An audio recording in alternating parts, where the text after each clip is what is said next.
She had ironed the tablecloth that morning. The ivory Belgian linen one she'd ordered from a shop in Charleston 3 years ago, and saved for occasions that deserved it. And she was setting the last of the water glasses when her husband walked through the front door with another woman on his arm, and the woman was wearing her shade of red, and her husband was smiling the smile he used for people he wanted to impress. And he said, "Renee, I'd like you to meet someone." And Renee Elaine Whitmore set down the water glass with the precise, unhurried care of a woman who has just been handed the last piece of a puzzle she'd been working on for a very long time. And she thought, of all the houses in the world, he brought her to mind. Welcome back, my wonderful family and friends. I am Mr. Zaha. Thanks for tuning in today. A kind words from a man who has seen it all.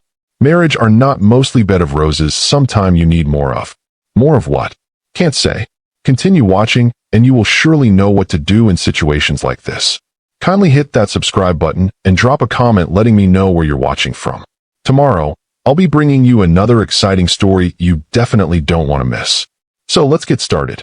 Clarksville, Tennessee sat 45 minutes northwest of Nashville and carried itself with the particular, unhurried dignity of a mid-sized American city that had stopped trying to be something it wasn't sometime around 1995 and had been more honest and more livable ever since.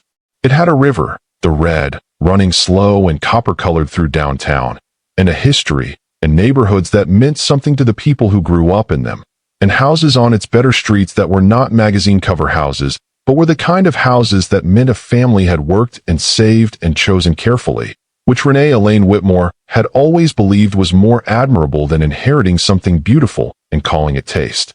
The house on Wisteria Lane was one of those houses.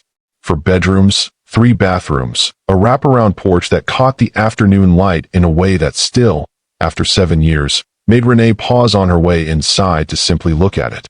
A kitchen she had renovated herself, not hired out, herself, with her sister Darlene and 3 YouTube tutorials and a contractor named Mr. Pettigrew who taught her how to lay subway tile on a Saturday morning and charged her half his usual rate because, he'd said, you actually want to learn, and that's rare. A backyard with a magnolia tree that bloomed in May like it was trying to outdo itself every year. A dining room with original hardwood floors the color of dark honey, and a table she had found at an estate sale in Hopkinsville and refinished over 2 weekends in the garage, alone, because that was how Renee did things, slowly, completely, with her hands. She had bought the house at 31, 2 years before she met Marcus. This was the fact at the center of everything.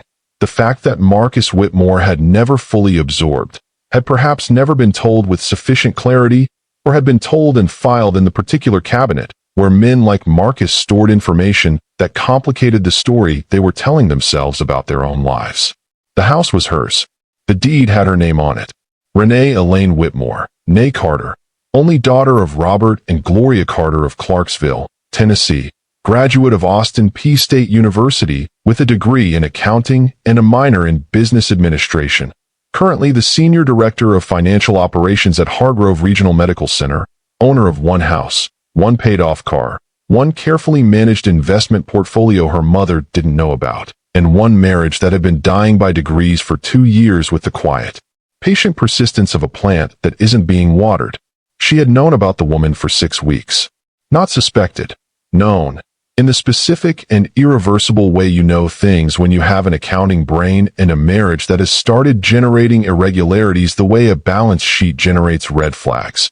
Visible to anyone paying attention, invisible to anyone who assumes they are not being watched. The hotel charge in Memphis on a Thursday when Marcus had told her he was in Nashville for a label meeting. The restaurant in Germantown, $94 for 2, midday on a Wednesday, when Marcus did not take long lunches and did not have clients in Germantown. The way his phone had developed a new relationship with his pocket, always face down, always present, always within reach the way it had not been before. The way phones become extensions of people when the phones are carrying something the people need to protect. She had not confronted him. This was the part that people would not understand. She knew. The friends and the sister and her mother who would ask, later, why didn't you say something? Why didn't you just ask him? And to whom she would have to explain the specific, deliberate calculus of a woman who has decided that confrontation is a tool and that, like all tools, it is most effective when deployed at the right moment rather than the first available one. She had documented instead. This was what her brain did. Organized, categorized, made things legible.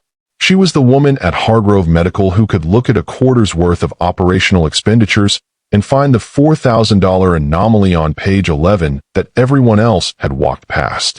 She brought this same quality of attention to the irregularities in her marriage, and she had been bringing it for 6 weeks, and what she had assembled was not a case built from suspicion and hurt, but a case built from facts, from timestamps and amounts, and the specific geography of a man's deceptions mapped across 6 weeks of ordinary life. She had also called an attorney. Her name was Patricia Osei. Pat, to everyone who knew her, a Clarksville woman with an office on Franklin Street, and 22 years of family law experience, and the kind of clear, unhurried competence that Renee recognized as her own professional quality reflected back in a different field. She had called Pat 3 weeks ago, not to file anything, not to make any irreversible move, but to understand, fully and precisely, where she stood. What was hers? What was shared? What, if it came to it, could not be taken from her? Pat had been thorough. Renee had left the Franklin Street office with a folder and a complete picture and the specific, clarifying calm of a woman who has looked directly at the worst-case scenario and found that she can survive it. The house was hers. Her name only. Purchased before the marriage. Never refinanced jointly. Never restructured. Legally, architecturally, completely hers. She had driven home from Pat's office and stood in the kitchen she had tiled herself and looked at it for a long time. Then she had decided to wait. The dinner had been Marcus's idea. This was the part that still had the quality of something she might have invented, except that she had the text to confirm it. Marcus, 5 days ago, asking if she could do dinner Saturday, saying he wanted to have some people over, some colleagues, casual thing. You know how you do it, Renee. Nobody sets a table like you. She had read that text 3 times. Nobody sets a table like you. She had thought about the 6 weeks of hotel receipts and the Germantown restaurant and the phone always face down in his pocket, and she had thought about that sentence, and she had felt something move through her that was not anger exactly. Anger was too hot, too reactive, too much a tool of the person who was unprepared. What she felt was colder and more deliberate. Something with edges. She had texted back, of course. Saturday works. How many? He had said, just a few people. Maybe 4 total. She had said, I'll handle everything. She had meant it in more ways than he understood. Saturday had been a beautiful November day in Clarksville.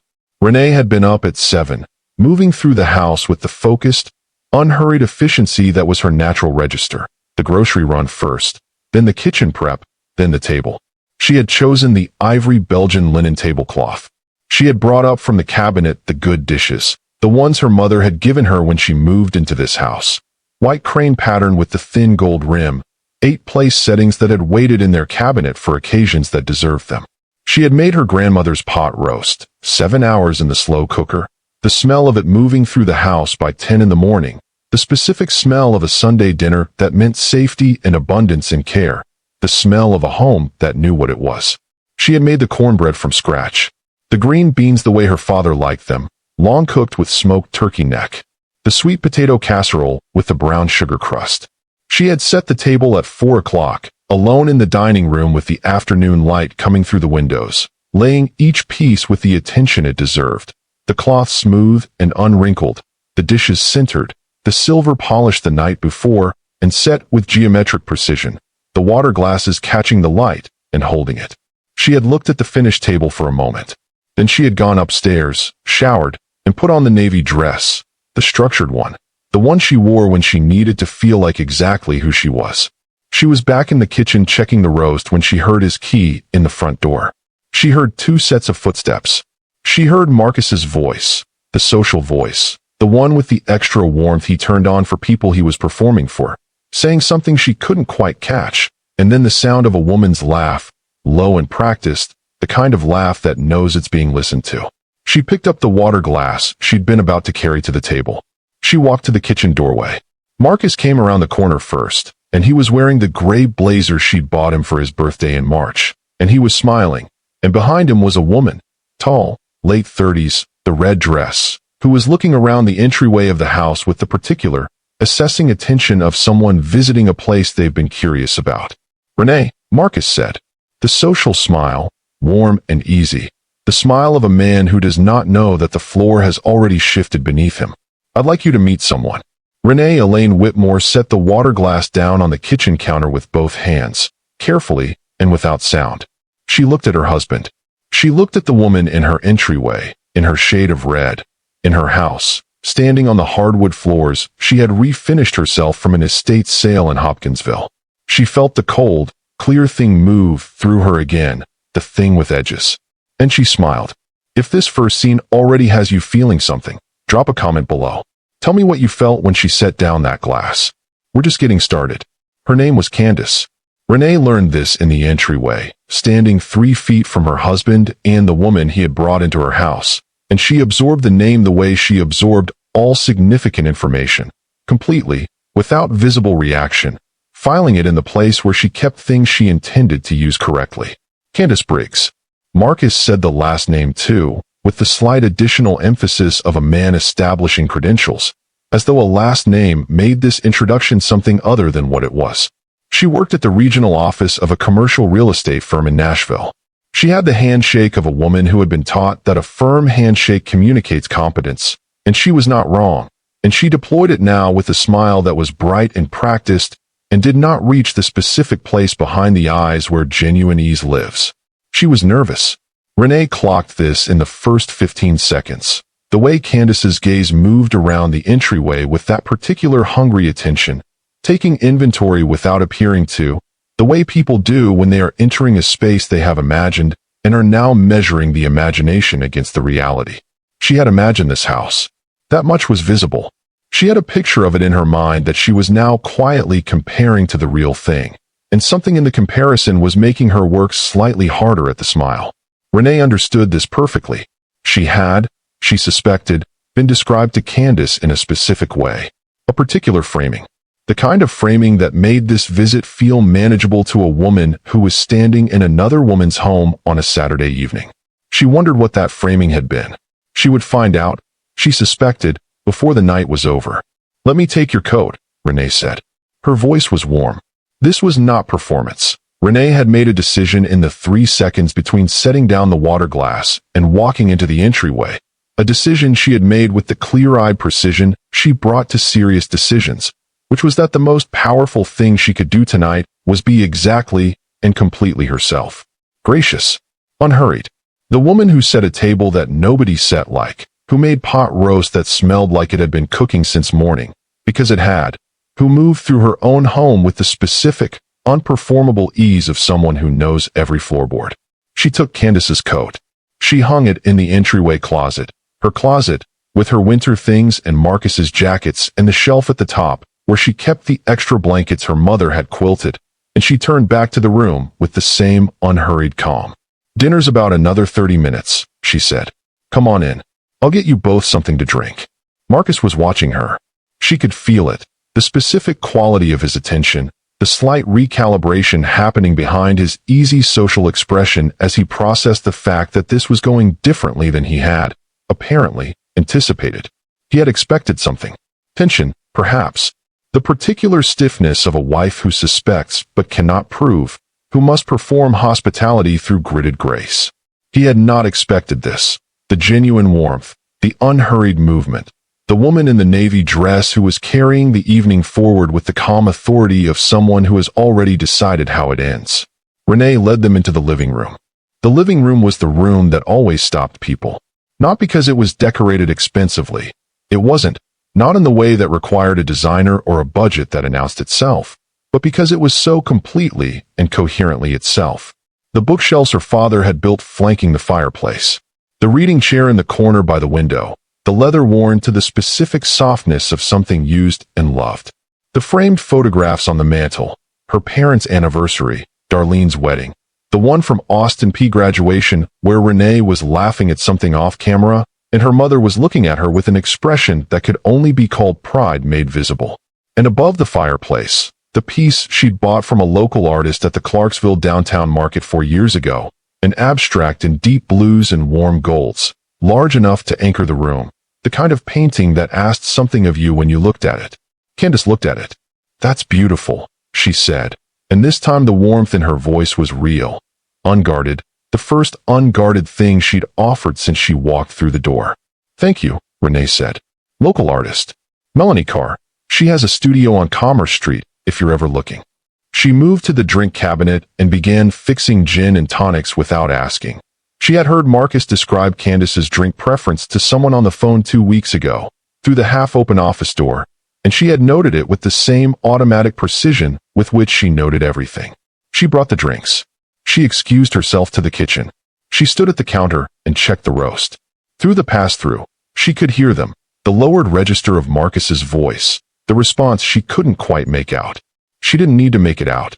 She could read the shape of it from the sound alone, the slight urgency in his tone, the specific frequency of a man doing rapid quiet management, reassuring, recalibrating, trying to explain something that was apparently not matching the expectation he had set. She turned the roast. She checked the cornbread. She straightened the already straight dish towel on the oven handle and allowed herself, in the privacy of the kitchen, one moment of complete honest feeling. Not the cold, clear, strategic thing, but the real thing underneath it. The thing that was not cold at all.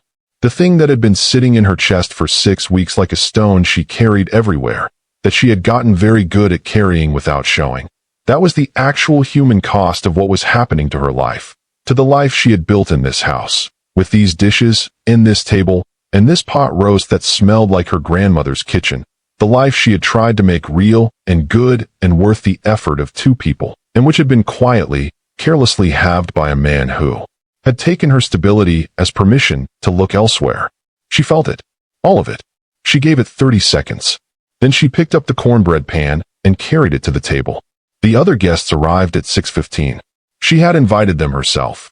This was something Marcus did not know, could not know, because he had told her just a few people, maybe 4 total, and had left the guest list to her, which had been, she now understood, either an oversight or an assumption that she would call the usual couples, the Hendersons or the Marshalls, the comfortable, familiar Nashville-adjacent pairs who would fill the table with industry talk and give Candace a social context to disappear into. She had called Patricia Osei instead. Pat arrived with her husband Jerome, who was a high school principal and one of the most quietly perceptive men Renee had ever met, and who had been told exactly enough to walk through the door with the warm, easy manner of a man who understands his role in an evening without needing it explained twice. She had also called her sister Darlene. Darlene Carter Briggs, no relation to Candace, the universe apparently having a sense of humor, was 34, taught 7th grade English at Kenwood Middle School, and had inherited from their mother the particular Clarksville woman quality of being able to read a room with the accuracy of a seismograph and respond to it with the precision of a surgeon while appearing to simply be enjoying herself. She arrived in a burnt orange wrap dress with a bottle of Coats du Rhone and kissed her sister on the cheek in the entryway, and said, very quietly, into Renee's ear, "I see her. I've seen everything. You are incredible. Lead the way." Renee squeezed her hand. She led the way. Dinner was served at 6:45. The table was exactly what it was, the ivory Belgian linen, the white crane dishes with the gold rim, the silver that had been polished the night before, the candles Renee had lit at 6 o'clock, the pot roast at the center of it all sending its slow, authoritative smell across the dining room like a statement of intent. They sat. Marcus at the head, his usual place, the place he had occupied for 5 years of Saturday dinners without ever asking whose table it was. Renee at the other end. Darlene and Jerome on one side. Pat and Jerome's colleague on the other. And Candace, placed by the geometry of the seating with the careful, invisible precision Renee had applied to every other element of this evening, directly across from the fireplace mantel, directly across from the photographs, the anniversary, the wedding, the graduation where Renee's mother was looking at her daughter with pride made visible. Candace looked at the photographs. Then she looked at Renee. And in that look, in the specific, recalibrating quality of it, the first real moment of the evening where the framing she had been given and the reality she was sitting inside began to visibly diverge. Renee saw the beginning of understanding. Not the end of it, just the beginning. She lifted her glass. "I'm glad everyone's here," she said.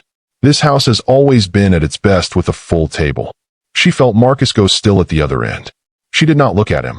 She looked at her guests, at the candlelight on the white crane dishes, At the table she had sat in the house she owned on the street she had chosen, and she felt, beneath the strategy, beneath the cold, clear thing with edges, the deep, steady, undefeatable warmth of a woman entirely on her own ground. Has someone ever smiled at you, and you knew? You just knew. The smile meant something you weren't ready for? Drop a comment.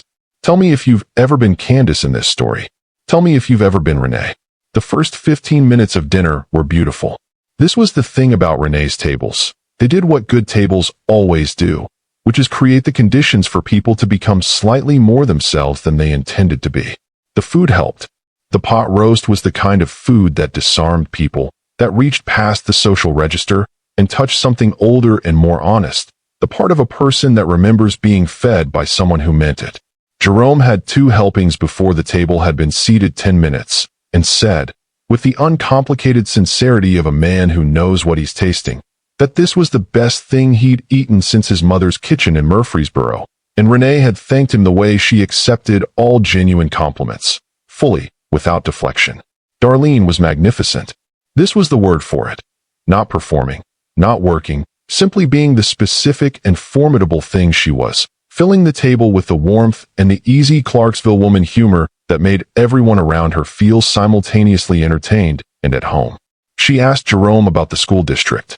She asked Pat about a case she'd read about in the Leaf Chronicle. She refilled glasses without being asked and complimented the cornbread with the specific authority of a woman who had grown up eating it and knew the difference. She did not speak directly to Candace for the first 15 minutes. Neither did Renee. This was not cruelty. It was the natural consequence of a table that had its own gravity, its own established conversational orbit, and Candace was the newest body in it, still finding her position, still measuring the distance between what she had expected and what she was sitting inside. She spoke when spoken to. She was pleasant. She complimented the pot roast with the careful appreciation of a woman who understood that the pot roast was somehow significant and was not yet sure how. Marcus talked too much. Renee noticed this the way she noticed everything. Not with drama, just with the clean registration of a fact. He was filling space, running the social machinery at slightly above its necessary speed, the way a car engine sounds when something is working harder than it should. He asked Jerome about the football season. He talked about a development project in downtown Clarksville with the expansive authority of a man who wants a table to understand that he is significant. He laughed at things that were mildly funny, as though they were very funny. He did not look at Renee directly for the first 15 minutes. She noted this too. It was Pat who opened the door. She did it with the casual precision of a woman who knew exactly what she was doing and had the professional experience to make it look like ordinary dinner conversation. Setting down her fork, lifting her wine, and saying to Candace with genuine, warm curiosity, "So how do you know Marcus?" The table didn't shift. Not visibly. The candles continued burning. Jerome continued with his second helping. Darlene lifted her own glass with the unhurried ease of a woman watching something she has been waiting to watch. Candace smiled. "Work," she said. "We connected through a mutual colleague.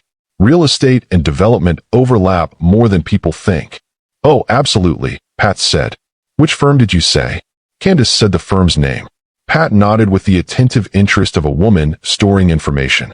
Jerome asked a follow-up question about commercial real estate in the Nashville corridor that was genuine and gave Candace room to speak, which was kind of him and also useful, because it gave the table 2 minutes of Candace's professional biography, which was, Renee noted, genuinely accomplished. She had built something real. She was not unintelligent. She was not a cartoon. This was the complicated part. Renee had known it would be. Had known since she first began to understand the shape of what Marcus had done that the other woman would be a real person. A complete person with a history and a career and probably her own version of the story she was living inside. A version in which she was not the villain. A version that had been constructed carefully by a man who needed 2 women to believe 2 different things simultaneously. She felt something at the table that was not cold and not strategic. She felt it briefly, and she let it move through, and she returned to the dinner. Marcus excused himself at 7:20. The bathroom. He said it easily, naturally, the way you say things when you need 30 seconds alone. He pushed back from the table with the unhurried manner of a man who doesn't know that unhurried is the wrong register for this moment, and he disappeared down the hall. The table continued. Darlene said something funny about the school board, and Jerome laughed, and Pat reached for the wine. Renee looked at Candace. Candace was looking at the mantle photographs. She had been returning to them all evening. Not staring, not making it visible, but returning the way you return to something that is asking you a question you're not ready to answer out loud. The anniversary, the wedding, the graduation, the specific, undeniable evidence of a life that was full and continuous and rooted in this house long before Marcus Whitmore had a key to it. That's my parents' 45th anniversary, Renee said. Her voice was conversational, warm. She offered it the way you offer someone a door. The opening is there. What you do with it is yours. Candace looked at her. They're still together? She said. 47 years now, Renee said. My mother always said the secret was that she never let my father forget what she was capable of on her own. She said, a man should choose you every day, not assume you. The table was quiet for a moment, not uncomfortably. The candles and the wine and the remaining warmth of the food held the silence in a way that made it feel like thought rather than tension. That's wise, Candace said. Her voice was slightly different, slightly less managed. The thing behind the practiced brightness beginning to show its actual shape. She's a wise woman, Renee said. She lifted her glass. Across the table, she watched Candace look again at the photographs, then down at the white crane dishes with the gold rim, then at the walls of the dining room. Really look, the way she had been resisting looking all evening, the full inventory. The bookshelves visible through the doorway. The painting. The hardwood floors. The specific, comprehensive evidence of a home that had been built by someone who knew what they were building and had been building it for a long time. Something was shifting behind Candace's eyes. Not the end of understanding, but closer. Marcus returned from the hallway. He sat down. He looked at the table, at Candace, at Renee, at the quality of the air between them that had changed in his 30-second absence in the way that air changes when something true has moved through it. And Renee watched him recalibrate. Watched the social machinery engage again, slightly more effortful now, slightly less smooth. More wine? He said, reaching for the bottle. I'll get it, Renee said. She stood. She took the bottle. She moved around the table, to Jerome first, then Pat, then Darlene, then Candace. And as she poured Candace's glass, she was close enough to see the fine detail of her expression, the specific quality of a woman who is sitting inside a story and beginning to understand that the version she was told and the version she is sitting inside are not the same story. She poured Marcus's glass last. She set the bottle down at the center of the table. She sat. Marcus was looking at her. Not the social look, not the performance, but the direct, slightly unguarded look of a man who is beginning to understand that his wife has been 3 steps ahead of him all evening and is only now registering what that means. Renee held his gaze for one moment. Then she turned to Jerome and asked about the Kenwood Middle School winter concert, and the dinner continued, warm and lit, and smelling of pot roast and cornbread, in the house on Wisteria Lane that had her name on the deed. After dinner, Renee cleared the plates. She did not ask for help. She moved between the dining room and the kitchen with the efficient, practiced rhythm of a woman in her own space, stacking, covering, running the water, and she let the room behind her continue without her for a few minutes, because sometimes the most powerful thing you can do is leave a room and see what it does in your absence. She was at the sink when Candace appeared in the kitchen doorway. She had not sent for her. She had not needed to. Can I help? Candace said. Renee turned. She looked at the woman in the red dress standing in the doorway of her kitchen, the kitchen she had tiled herself, with Darlene and Mr. Pettigrew on a Saturday morning, the kitchen that smelled like the dinner she had made from scratch in the house that had her name on the deed. She looked at her for a moment. Then she said, "There's a dish towel on the handle." Candace came in. She picked up the dish towel. They stood side by side at the sink, the wife and the woman her husband had brought to the wife's table. And for 30 seconds neither of them said anything, and the water ran between them, and the kitchen held them both in its warm, specific amber light. Then Candace said, quietly, without looking up from the dish she was drying, "This is your house." It was not a question. Renee turned off the water. "It has been for 9 years," she said. The kitchen was very quiet. Candace set the dish down on the counter. She set the towel down beside it. She stood with her hands flat on the edge of the counter, looking at the subway tile, the tile Renee had laid herself on a Saturday with her sister and a contractor named Mr. Pettigrew. And she was quiet for a long time with the quality of a woman who is restructuring something fundamental about the story she has been living inside. He told me, she started. I know what he told you, Renee said. Not unkindly. Not with the heat of accusation. With the level, clear tone of a woman stating a fact she has already made her peace with holding. Candace looked at her. And in that look, direct, unmanaged, stripped of the practiced brightness, Renee saw the full, complicated human being that she had known would be there. The woman who had been told a story. The woman who had believed it because she had been given no reason not to.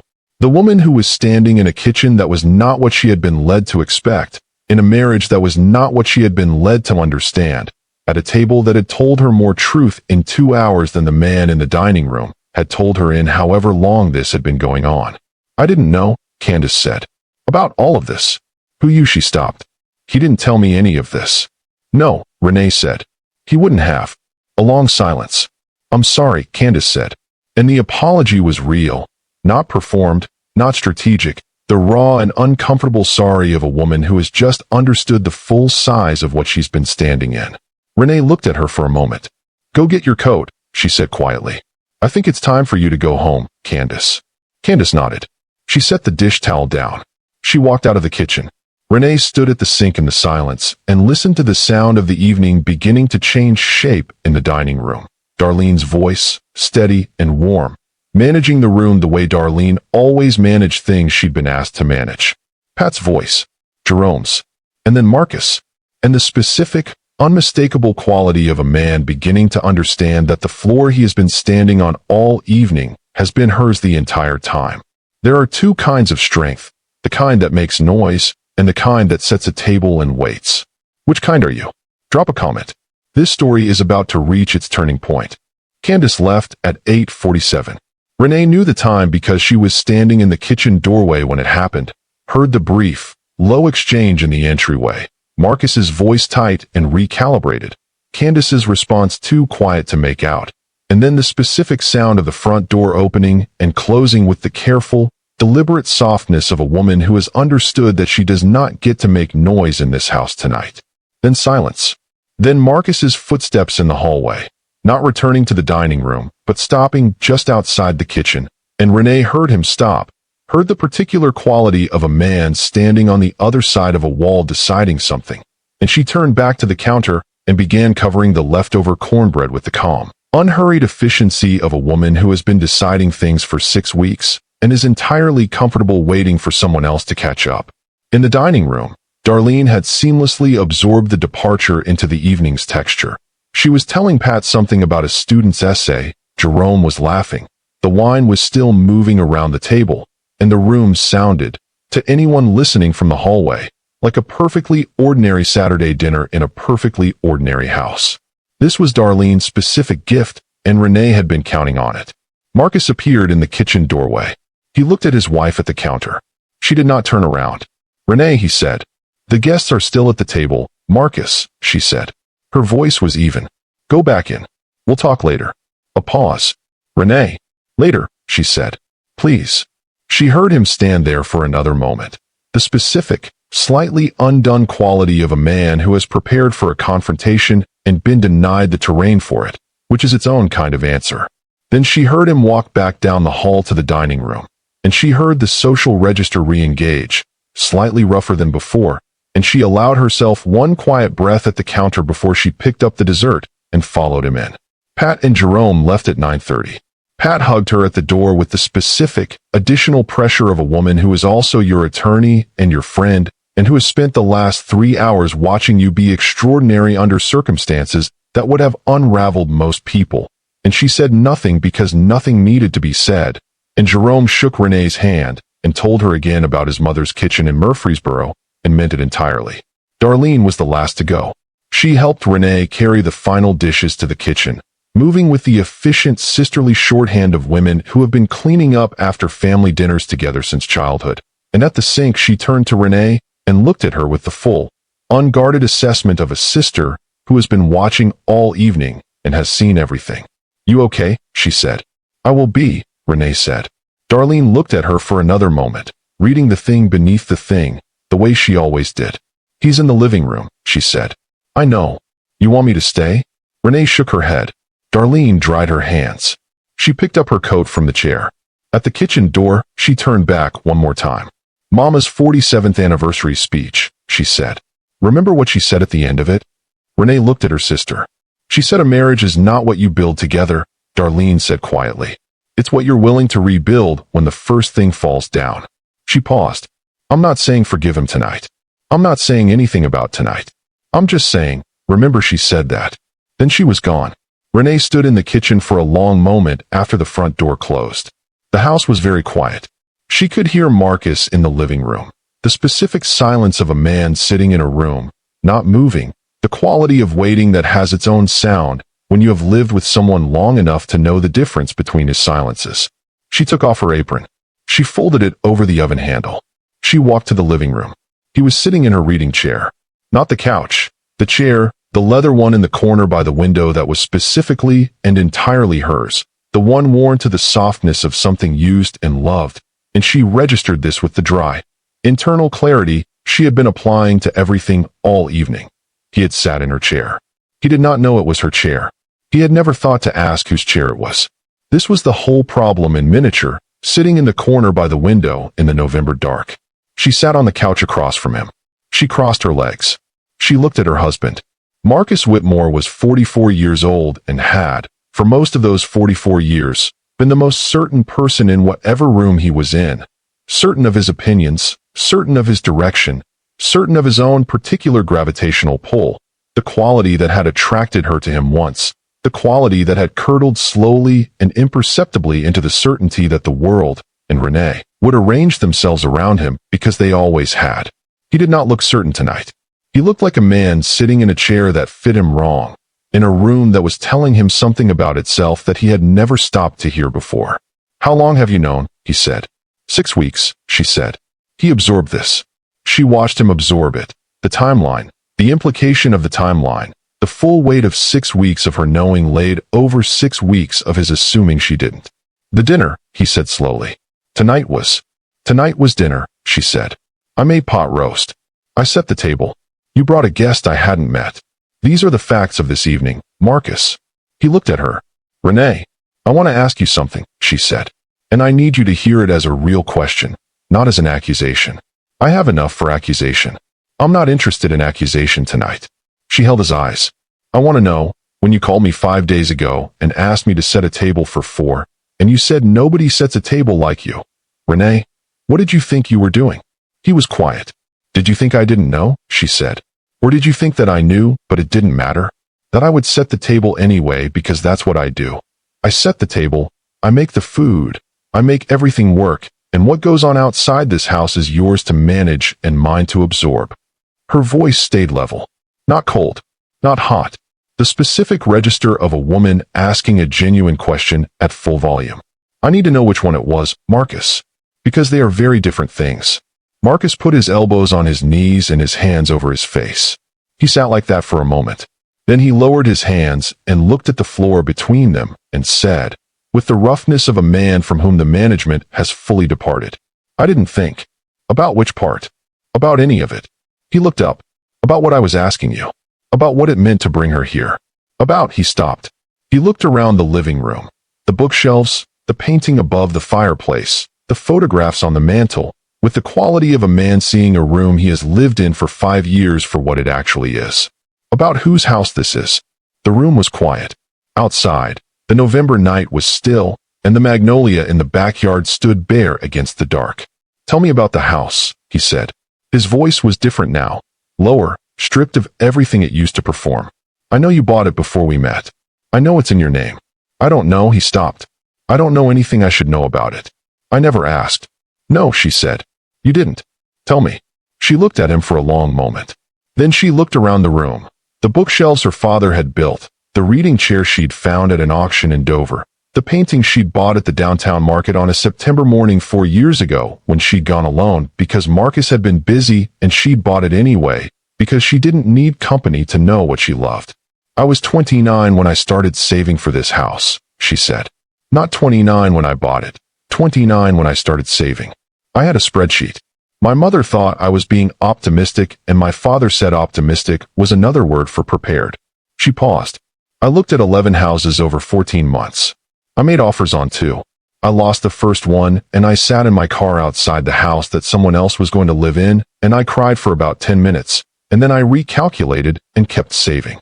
Marcus was watching her. I found this one in October, she said. The magnolia was still in leaf. The floors needed refinishing, and the kitchen was 30 years out of date, and the porch railing had a section that needed to be replaced. And I stood in the backyard in October, and I looked at that magnolia, and I knew. She held his gaze. I knew this was mine. Before I had the money finalized. Before the inspection. Before anything. I just knew. She let the room hold that for a moment. I closed in January, she said. I refinished those floors with my father over a long weekend. He taught me how. We listened to Al Green the entire time, and my mother brought food both days, and we did not stop until it was done. Her voice was even, and underneath the evenness was the thing she was not going to let break in front of him tonight. The love for this house. The specific and irreplaceable love of a woman for the first solid thing she built for herself, which was not a small thing and had never been a small thing and had been treated as a small thing for 5 years. The kitchen I did myself 3 years after I moved in. The garden I've been building for 4 years. Every room in this house has something in it that I put there with my hands. Marcus was very still. And then I met you, she said. And I loved you. And I brought you into my house, and I made room for you in it. Genuinely, freely, because I wanted you here. I wanted us here. She paused. And somewhere in the last 5 years I became the person who maintains the house, and you became the person who lives in it. And I let that happen. That's on both of us. Her voice was steady. But what happened with Candace? That is not on both of us, Marcus. That is yours. Silence. I know, he said. It came out rough and unvarnished. The 2 words of a man who is not managing anything anymore. Renee, I know. It's over, she said. It has been, he said. 3 weeks ago. Before tonight. I ended it 3 weeks ago. She absorbed this. Why did you bring her tonight then? He pressed his hands together. Because I thought if he stopped. He shook his head. I don't have an answer that makes sense. I thought I could control how it looked. I thought I could sit at a table and make it look like everything was normal. And he looked up. I thought you didn't know. I thought I could just keep managing it. Keep managing me, she said. Yes, he said quietly. God help me. Yes. The living room was very quiet. The candles in the dining room had burned down while they were talking, and the house was lit now only by the lamp in the corner and the specific, amber quality of a November evening that asks something of the people inside it. Renee looked at her husband. She thought about Darlene at the kitchen door. A marriage is not what you build together. It's what you're willing to rebuild when the first thing falls down. She thought about her mother's face in the graduation photograph on the mantel, the pride made visible. She thought about the spreadsheet she had started at 29 and the 11 houses and the October afternoon in the backyard with the magnolias still in leaf. She had built things before. She knew what it cost. She knew what it was worth. I am not making any decisions tonight, she said. Her voice was clear and unhurried and entirely her own. I want you to understand that. I am not telling you to leave, and I am not telling you to stay, and I am not forgiving you tonight, because forgiveness is not something I do quickly or carelessly, and you have known me long enough to know that. She held his eyes across the amber-lit room. What I am telling you is that if there is any version of this marriage that survives what you have done to it, it will be built on something completely different than what we have been building on. It will be built on you seeing me. Fully. Not the woman who sets the table. Not the woman who maintains the house. Me. She paused. Vivian Hargrove Calloway, Renee Carter Whitmore. Do you understand the difference? Marcus looked at his wife. He looked at her the way he had not looked at her. She could not remember how long. Could not find the last time he had looked at her with this quality of attention, stripped of the performance and the management and the comfortable assumption of her permanence. And she watched something move across his face that was not remorse exactly, not the performed version she had been offered and declined before, but the real thing underneath remorse, the thing that precedes it and makes it genuine. Recognition. He was seeing her. Finally. Completely. Renee, he said, and her name in his mouth had a different weight than it had carried all evening, than it had carried, if she was honest, and longer than she wanted to count. I understand. She stood up. The guest room is made up, she said. Tonight you sleep there. She walked to the doorway. She stopped. She turned back one more time and looked at her husband sitting in the leather chair in the corner by the window, sitting in her chair, in her living room, in her house on Wisteria Lane. And she said, with the full, unhurried authority of a woman standing completely on her own ground, "And Marcus, tomorrow morning, I'm going to make breakfast. And you're going to sit at my table, and you're going to tell me the truth. All of it. And we are going to figure out, together, what happens next." She held his eyes. "But tonight you think about what it means to have been handed something extraordinary and not known what you were holding." She turned off the lamp. She climbed the stairs. Behind her, the house was quiet and dark and entirely hers. Some things can only be rebuilt from the ground up, and the ground has to belong to someone first. Drop a comment right now. Are you rooting for Renee to rebuild? Or do you think some tables, once broken, should stay that way? Tell me where you stand. Sunday morning came into the house on Wisteria Lane the way November mornings did in Clarksville, slowly, without drama, the light arriving gray and then gold through the east-facing windows, the kind of morning that did not announce itself, but simply appeared, quiet and honest, asking nothing of the people inside it except that they be present for it. Renee was awake before it. She had slept. Not well, not the deep and untroubled sleep of resolution, but the real sleep of a woman who has spent everything she had and needed the hours, dreamless and still, her body understanding before her mind did that the hardest part of last night was over and what remained was different work. She lay in the bedroom that was hers, had always been hers, decorated in the colors she had chosen, the quilt her mother had made folded at the foot of the bed, the reading lamp on the nightstand beside the book she had been working through for 3 weeks, and she looked at the ceiling in the early gray light, and she took stock. Not of the marriage. Not yet. Of herself. This was the practice she had developed over years of serious work, the morning accounting, the honest inventory of where she actually was, not where she wanted to be or feared she was, but where she actually stood. She was a woman who had been betrayed by her husband. She was a woman who had known it for 6 weeks and had not been destroyed by the knowing. She was a woman who had set a table in her own house and sat at it with full dignity while the architecture of her marriage was tested in real time. And she had not broken, had not performed, had not shrunk into the shape that the situation seemed to want her to take. She was also a woman who loved her husband. This was the complicated truth that lived alongside all the other truths, not canceling them, not excusing what he had done, not softening the full size of the betrayal or the 6 weeks of hotel receipts and face-down phones and the specific, personal insult of being brought a guest at her own table as though she were the furniture. None of that was smaller this morning than it had been last night. But the love was also real. She had known Marcus Whitmore for 7 years and had been married to him for 5, and there were things between them that were genuine. Things she had not been performing and did not believe he had been performing either. The specific texture of a life shared with someone. The accumulated ordinary intimacy of years.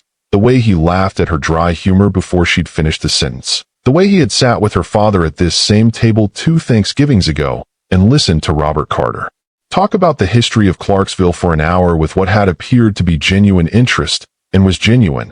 She had believed it then and believed it now. People were not simple. Marriages were not simple. What you did with the complicated truth of loving someone who had failed you, that was the work. That was the specific, non-dramatic, day-by-day work that her mother had been talking about for 47 years, and that Darlene had quoted at the kitchen door, and Renee had been carrying it with her all night, not as a directive, but as a question. What are you willing to rebuild? She lay in the gray and gold light. She found her answer. Then she got up. She heard him before she reached the bottom of the stairs. He was in the kitchen. She stopped on the last step and listened. The sound of cabinet doors, the specific percussion of someone moving carefully through a kitchen that is not theirs, opening things and closing them with the deliberate, attentive quietness of a man who is paying attention to where he is in a way he had not been paying attention before. She came around the corner. Marcus was standing at the stove. He had found the eggs. They were on the counter beside the cast-iron skillet she used for weekend breakfasts, the one that had been her grandmother's and had come to her when she was 25 and had been seasoned by decades of Sunday mornings before it ever reached her hands. He had found the coffee. It was already made, filling the kitchen with its smell, and she registered this with something that moved in her chest before she could categorize it. He was still in the clothes he'd worn last night, the gray blazer gone, the collar open, And he looked like what he was, a man who had not slept, or not slept well, who had sat with the thing she had given him to sit with, and was still sitting with it. He turned when he heard her. He looked at her across the kitchen. "I found the eggs," he said. "I see that," she said. "I don't know where you keep the butter." "Second shelf. Left side." He turned back to the refrigerator. She watched him find the butter, watched him move in her kitchen with the new, careful quality that was different from the comfortable assumption he had always brought to this space. The assumption of a man in a kitchen that belonged to the general category of home rather than to a specific person who had chosen every item in it with intention. It took an hour.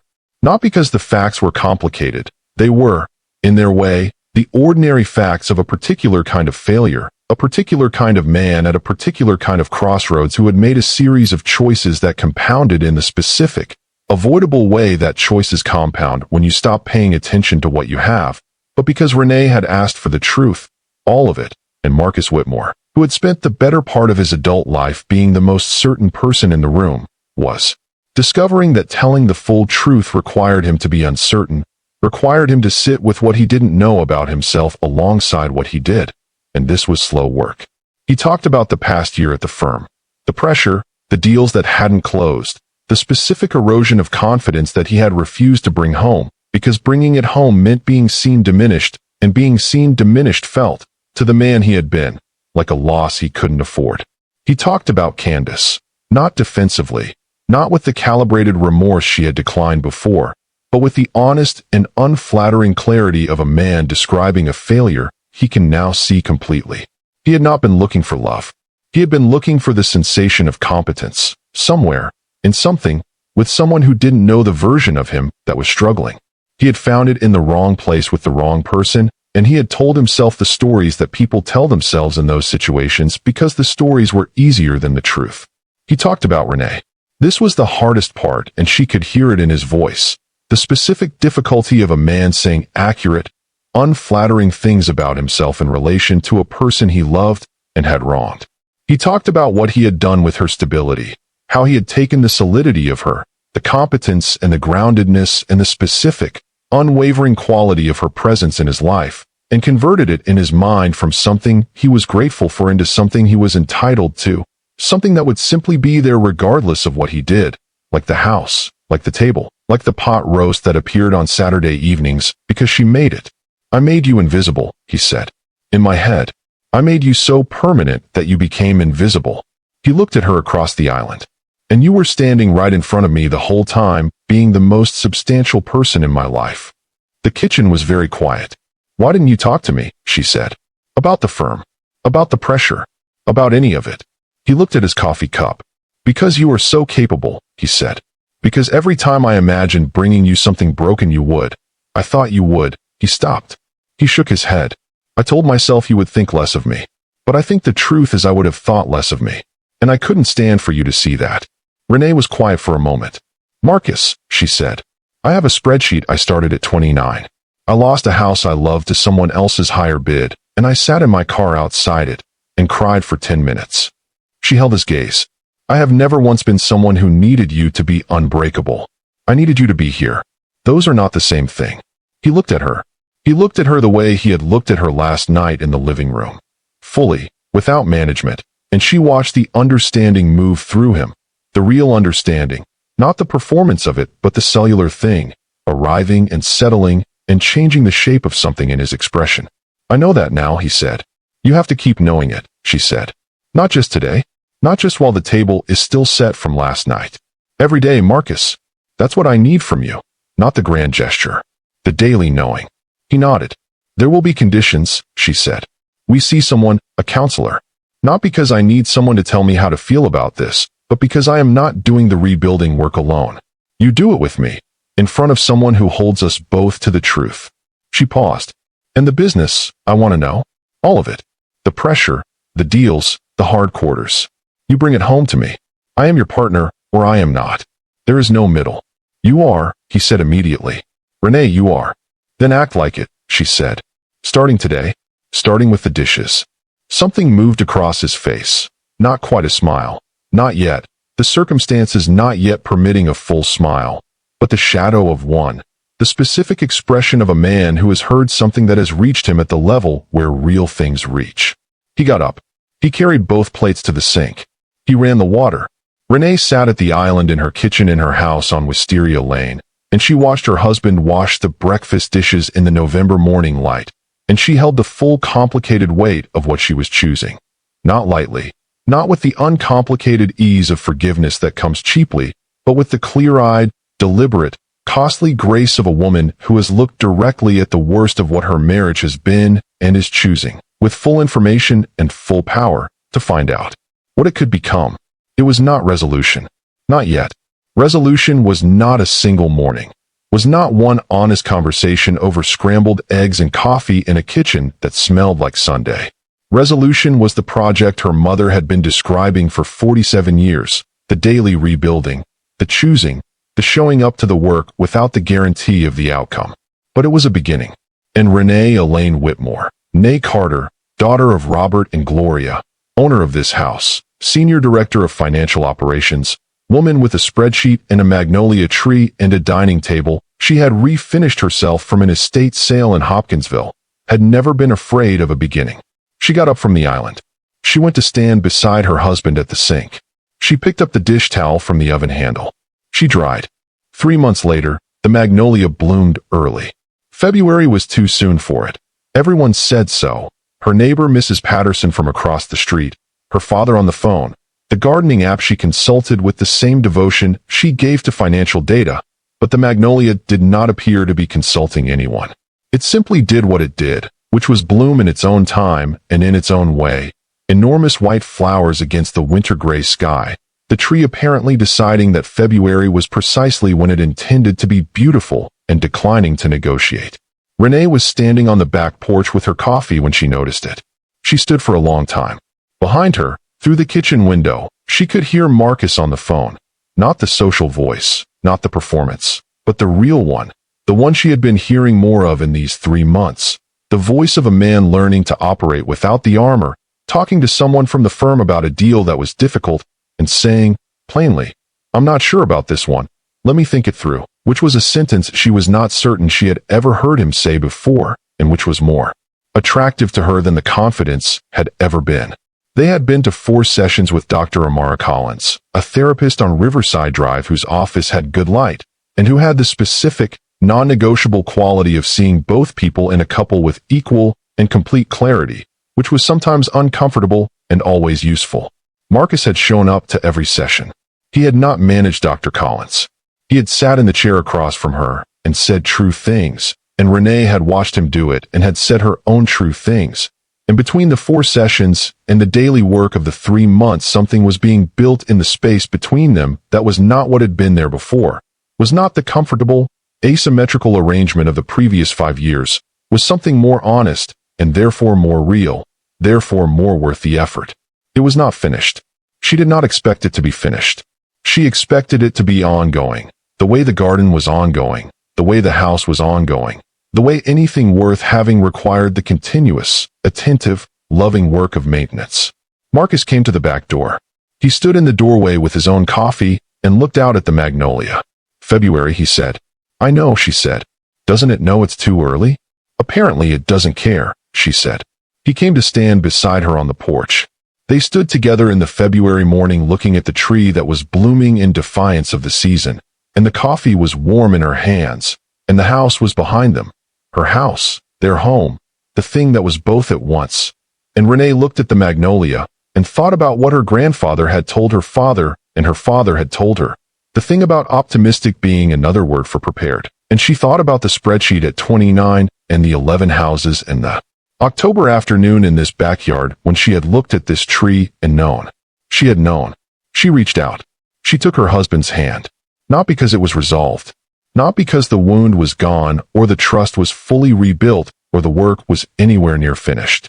But because she was Renee Elaine Whitmore and she had never once built anything by waiting for the perfect conditions, had never once waited for February to agree before she called something beautiful. Marcus closed his hand around hers. They stood on the porch in the February morning while the magnolia bloomed too early and the house held them both and the river ran copper and slow through the city they lived in, and somewhere in the distance Clarksville was going about its Sunday with the unhurried dignity of a place that had stopped trying to be something it wasn't, and the morning was quiet and honest, and asking nothing of either of them except that they be present for it. She was. They were. That was enough. That was, she understood, always where it started.